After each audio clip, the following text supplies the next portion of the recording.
Welcome back. આગળ વાત કરીએ મહેસાણા સોમનાથ મંદિર ખાતે દલિત સમાજ આયોજિત રેલી ચુસ્ત બંદોબસ્ત વચ્ચે શરૂ થઈ ગઈ છે, જ્યાં સોમનાથ ચોકથી રેલીનું પ્રસ્થાન થયું છે અને પોલીસનો ચુસ્ત બંદોબસ્ત ખડકી દેવામાં આવ્યો છે।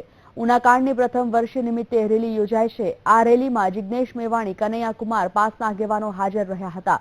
તંત્રએ રેલીને મંજૂરી આપી નથી। મંજૂરી વગર આયોજકો રેલી યોજવા નિર્ધાર થયા છે।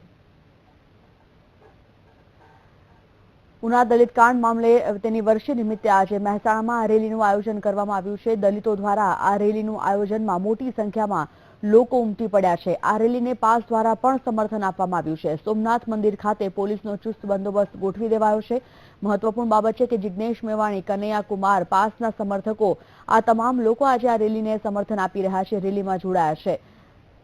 મહત્વની બાબત એ પણ કહી શકાય કે આ રેલીને પોલીસની કોઈ પણ પ્રકારની મંજૂરી નથી આપવામાં આવી, તેમ છતાં આ રેલીનું આયોજન કરવામાં આવ્યું છે। તે સ્વાભાવિક રીતે ઘર્ષણ થવાની જે શક્યતા છે તે સેવાઈ રહી છે। સોમનાથ ચોકથી રેલીનું પ્રસ્થાન થઈ ગયું છે। જળવાઈ રહે એ માટે એના આગેવાનો સાથે પણ સંપર્કમાં છીએ, એમનો પણ સપોર્ટ છે।